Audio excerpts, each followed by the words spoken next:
South Korea has unveiled a $17 billion supplementary budget to ease the impact of rising oil prices and support households and businesses. President Lee Jae-myung has also called for bolder measures to address potential energy supply disruptions. The South Korean won slid to a fresh 17-year low on Tuesday amid oil supply concerns, prompting the Bank of Korea to signal possible action if foreign exchange markets show excessive one-sided moves. Iran struck and set ablaze a fully loaded crude oil tanker off of Dubai early Tuesday, escalating tensions after U.S. President Donald Trump warned Washington would target Tehran's energy infrastructure if it fails to reopen the Strait of Hormuz. President Lee Jae-myung has called on his cabinet to adopt a more proactive approach to protect the local economy from the conflict in the Middle East. During today's cabinet meeting, he also floated the possibility of invoking an emergency economic decree. Our Blue House correspondent Song Yujin has our top story. As the conflict in the Middle East continues, President Lee Jae-myung has called for bolder measures to address potential energy supply disruptions in South Korea. 대외 의존도가 높고 중동 지역으로부터의 에너지 수급 비중이 큰 우리 입장에서는 더더욱 철저한 점검 그리고 치밀한 비상 대책이 요구됩니다. Presiding over a cabinet meeting on Tuesday, Lee even raised the possibility of using an emergency presidential decree if legal or regulatory barriers slow the government's response. 수입 규제 또 심사 절차가 법에 정해져 있어서 도저히 어쩔 수가 없다 이런 상황이 발생하면 그런 것들도 다 모아 가지고 오세요. 우리 헌법에 그런 거 있잖아요. 그 긴급 재정 경제 명령이라고. This emergency order allows the president to take immediate action with the force of law in the event of a serious economic crisis. Any such measure must later receive approval from the National Assembly. It was last invoked in 1993 when the government introduced a real-name financial transaction system.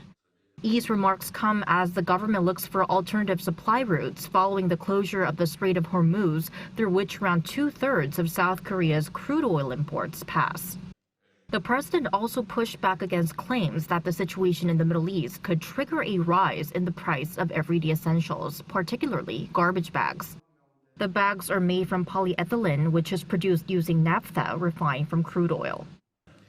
생산 원가는 보통 몇 원에 불과한데 그걸 몇십 원, 100원씩, 200원씩 이렇게 받잖아요. 그 이유는 행정 처리 비용을 조달하기 위한 일종의 세금 비슷한 것이어서 조례로 정하고 있잖아요. 이거 마음대로 부족하다고 올려받지도 못하고. He instructed officials to respond firmly to the spread of such misinformation, calling it a, quote, serious crime causing unnecessary confusion at a time of crisis. As part of efforts to cushion the economy from the fallout of the Iran war, the cabinet on Tuesday approved the government's supplementary budget proposal worth 26.2 trillion Korean won, or roughly $17.1 billion US. The proposal now heads to the National Assembly for review and passage. 송유진, Arirang News. So today, the government submitted a supplementary budget request to the National Assembly aimed at cushioning the economic shock from the Middle East crisis. Now, lawmakers have agreed to process the bill by April 10th, but they have sharp differences on the proposal. For more, we turn to our political correspondent, Moon Hae-ryun. Welcome back, Hae-ryun. Good evening, Tammy. So, Hae-ryun, let's start with the basics. What is in this supplementary budget? Tell us. So this is an emergency spending package which is worth around 26.2 trillion Korean won, around $17 billion US, approved at a cabinet meeting earlier today and submitted to the National Assembly later in the day. A key feature is direct financial support, with more than $3 billion allocated to provide cash-like payments to roughly 35.8 million people, or to the bottom 70% of income earners. Depending on the income level and region, individuals will receive between $65 and $390 each in what the government describes as compensation for high energy costs. There's also more than $3 billion set aside to ease energy burdens, including support for a fuel price cap system, transportation costs, and expanded energy vouchers, along with measures to stabilize key supply chains such as for naphtha and other critical resources. Beyond immediate relief, the budget includes support for small businesses, young people and local economies, as well as investment in renewable energy and public transportation incentives. Officials say the package is also aimed at boosting growth, with an estimated 0.2 percentage point increase in GDP. Importantly, the government says the plan will be funded through higher than expected tax revenue, meaning no additional government bond issuances. Now, Hye-ryun, despite agreeing on a timeline, which is April 10th, the opposition and the ruling parties are still clashing. Now, what's dividing them? So the main fault line appears to be at present between speed and scrutiny, because the ruling Democratic Party argues that this is a crisis moment that requires immediate action, framing the budget as what it calls a wartime-level response. This supplementary budget is an emergency lifeline to save vulnerable groups and companies hit directly by high oil prices and exchange rates. Every day of delay means more people will suffer. On the other hand, the main opposition, People Power Party, is warning against rushing the process. They're calling for a more thorough review to prevent what they see as excessive or politically motivated spending, especially ahead of local elections. Still, there are also calls for cooperation. Floor leader Song Eun-seok proposed a bipartisan emergency roundtable, saying he hopes politics can be set aside. I propose an emergency bipartisan government roundtable to review exchange rates, prices, and oil costs. And I hope both sides can set aside political disputes to work together for people's livelihoods.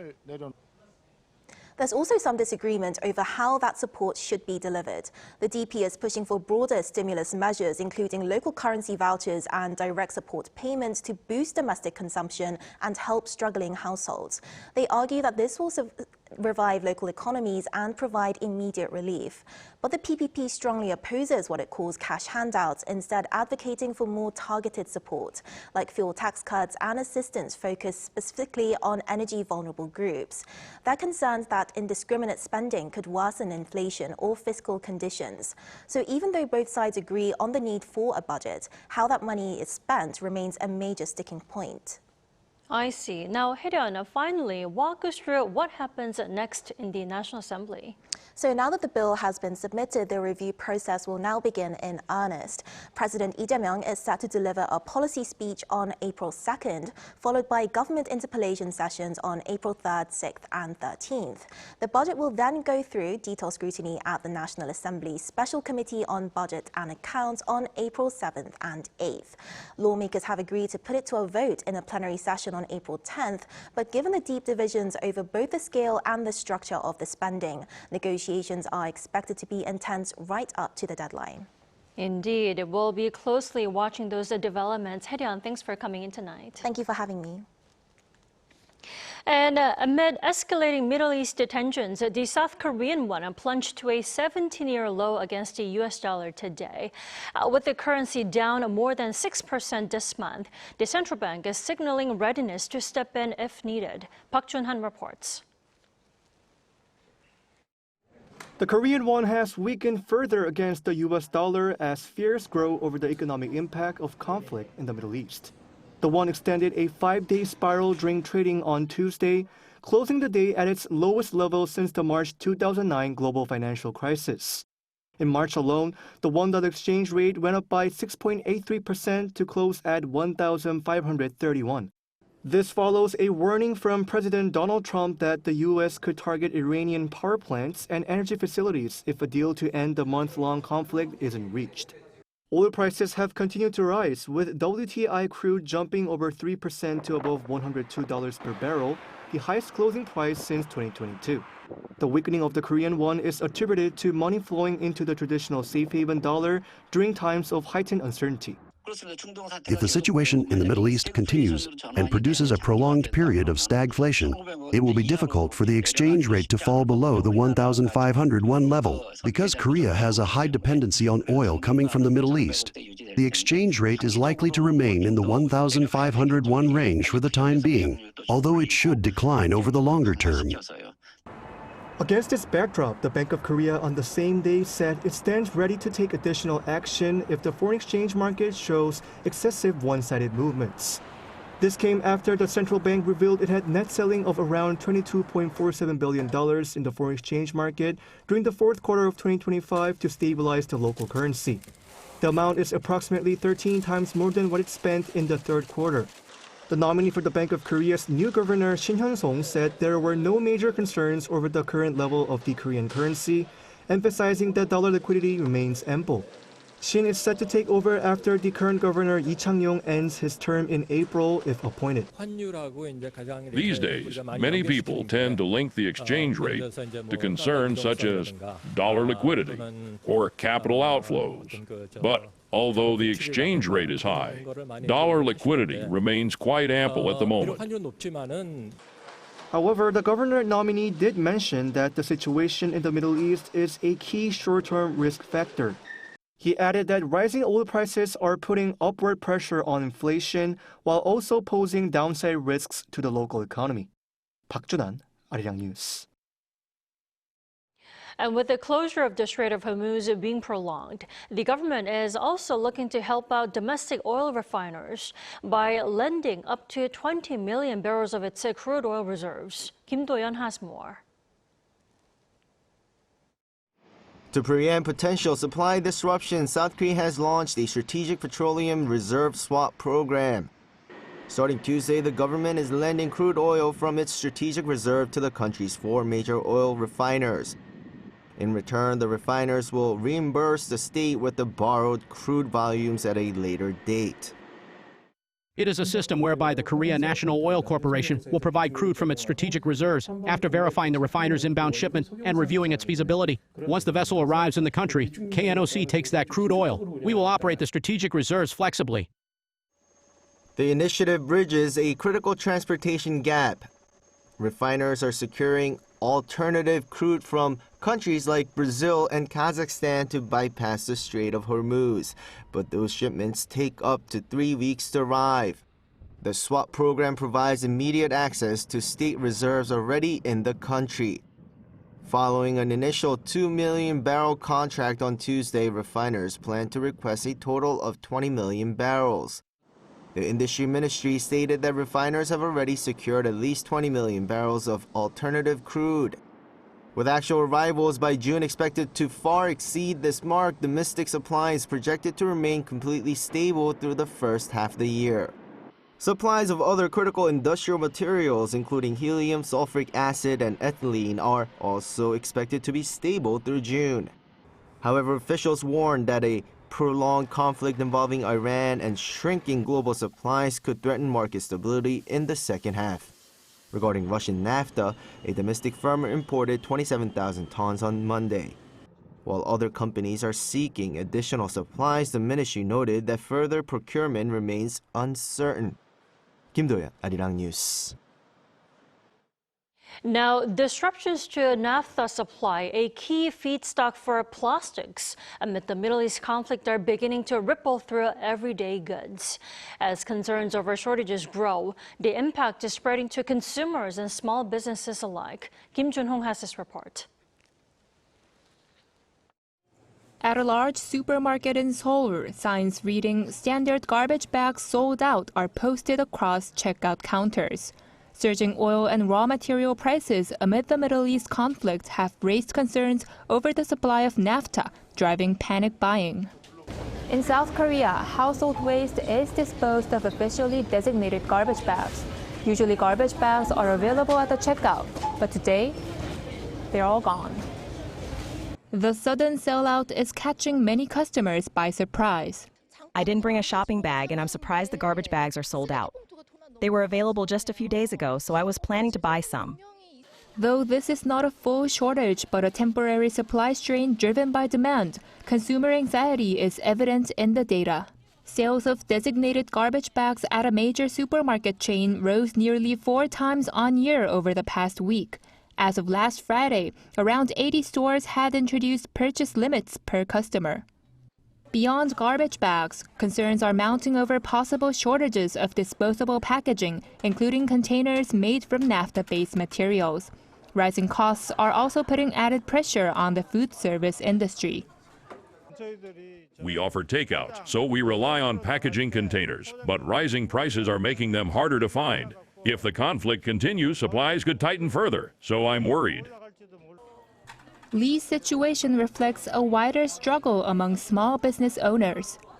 We estimate packaging prices have risen by roughly 20 to 30%. Small business owners are already under strain from weak domestic demand, and their burden is getting heavier. Global naphtha prices climbed to over $141 per barrel as of Monday, nearly doubling in just a month from pre-war levels. South Korea relies on imports for about half of its naphtha demand, with more than 70% sourced from the Middle East. The impact is expected to spread across a wide range of daily use items. Many of the affected everyday goods are produced by small businesses that lack large raw material reserves, causing supplies to run out quickly. Damage to oil and gas facilities in the Middle East will take time to repair, so even if the conflict ends now, the impact is likely to persist for a considerable period. As naphtha is widely used in everyday chemical products, the uncertainty is spreading into unexpected corners of daily life. Kim Junong, Arirang News.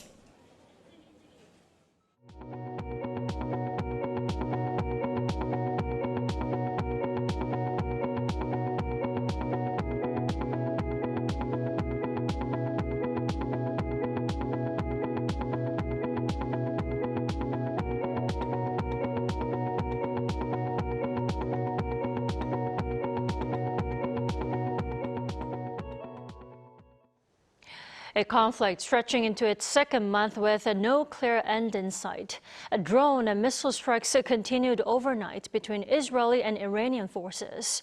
And even as the U.S. indicates it's talking with Tehran, the Iranian regime appears to be dismissing proposals coming its way. Our Oh Seong has the latest. Iran struck again overnight, setting a fully loaded crude oil tanker ablaze off the coast of Dubai. The Kuwait-flagged Al Sami, carrying around 2 million barrels of oil, was hit by a drone attack in the early hours of Tuesday.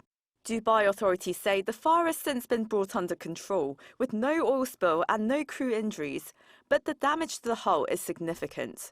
The attack marks the latest strike on commercial shipping in the Gulf and the Strait of Hormuz, as the conflict between Iran, the United States and Israel continues for over a month.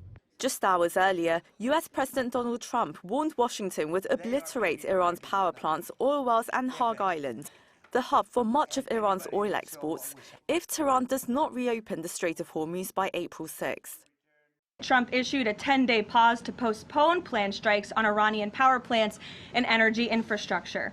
This remains a truly once-in-a-generation opportunity for the regime to make a good deal with the United States. The White House says diplomacy remains ongoing. Press Secretary Carolyn Leavitt said talks with Iran are progressing and that what Tehran says in public differs from what it is telling US officials in private. But on the battlefield, there is little sign of restraint.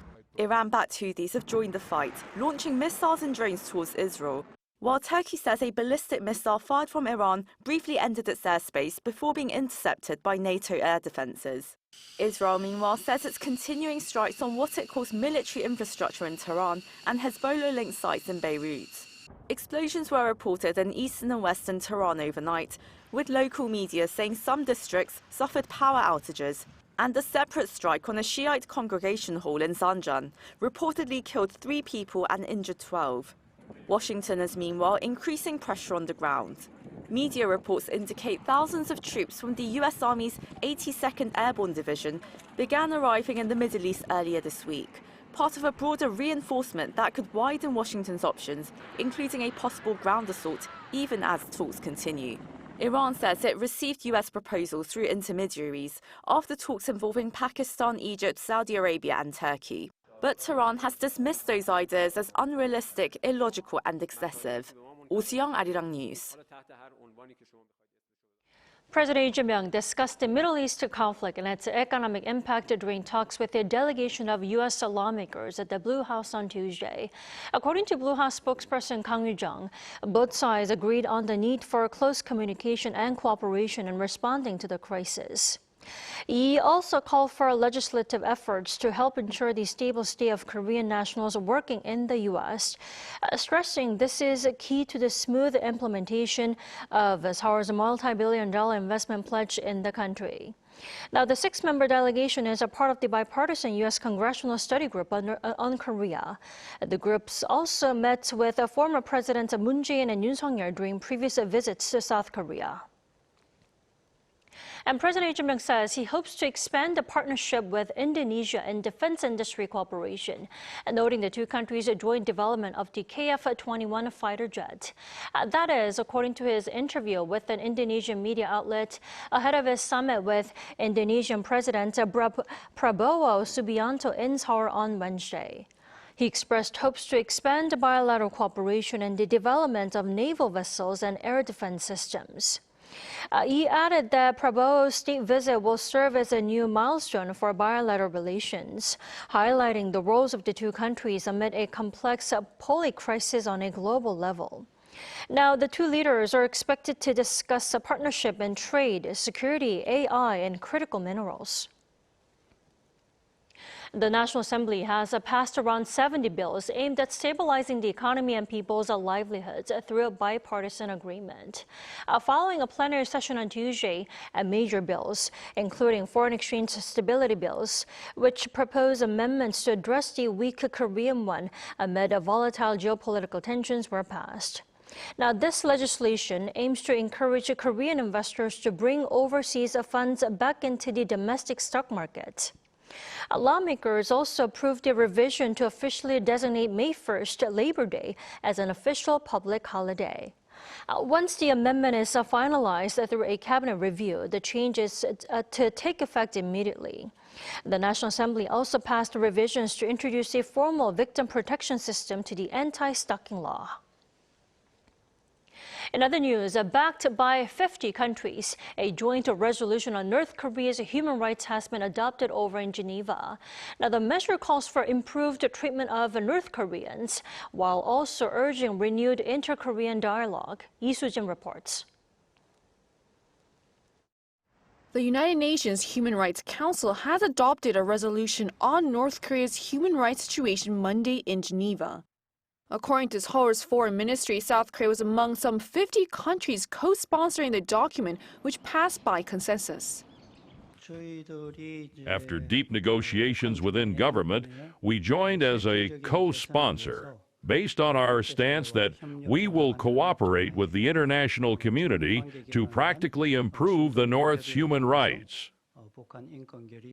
The resolution points out systematic, widespread, and grave human rights violations inside the North, including torture and sexual violence across the prison and detention system, the persecution of women and girls, and expanding use of digital surveillance and the death penalty to suppress dissent. It calls on Pyongyang to close all political prison camps and end public executions. It also warns that forced labor, including the deployment of workers abroad, may constitute enslavement under international criminal law. The resolution further calls for the immediate repatriation of abductees, including South Korean and Japanese nationals, and the resumption of reunions for families separated by the Korean War. We decided to take part, considering the resolution's inclusion of positive human rights measures by the North, references to humanitarian issues such as abductees and family reunions, and its emphasis on the importance of dialogue, including inter-Korean dialogue and engagement with the international community on human rights issues. South Korea has been a consistent co-sponsor of the annual resolution on North Korea's human rights from 2008 through 2018.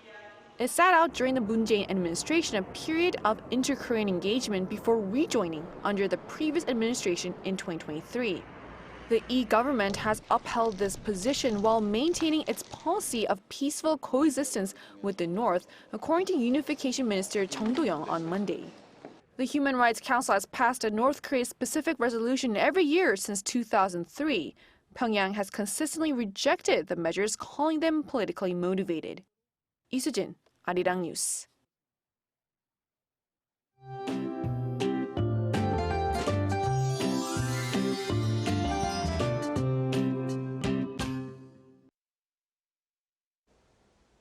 Tomorrow, skies will be partly cloudy nationwide. Rain is expected to begin on Jeju-do Island from late tomorrow morning through the afternoon and spread to other areas. The amount of rainfall will be light overall. Jeju-do Island will see 5 to 10 millimeters of rain, and the other regions will see around or less than 5 millimeters. Meanwhile, air quality will be at bad levels in Seoul, Gyeonggi-do, and Chungcheongbuk-do provinces and Sejong City. Fine dust will build up across much of the central and western regions in the morning due to stagnant air and lingering pollutants. As the day goes on, pollutants will move eastward on westerly winds, raising dust levels in other areas as well. Tomorrow, Seoul will start the day at 10 degrees Celsius, Chuncheon at 6 degrees, Gyeongju at 8 degrees. Then by the afternoon, Seoul will get up to 17 degrees, with Chuncheon, Daejeon, and Daegu all topping out at 17 degrees.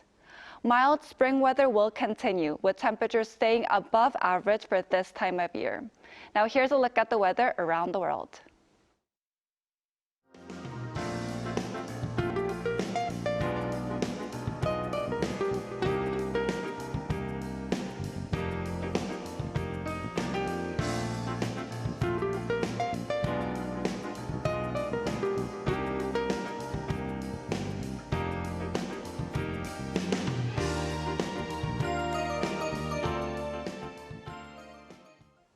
That is all we have for tonight. I'm Kim Da-mi. From all of us here at Arirang, thanks for watching and good night.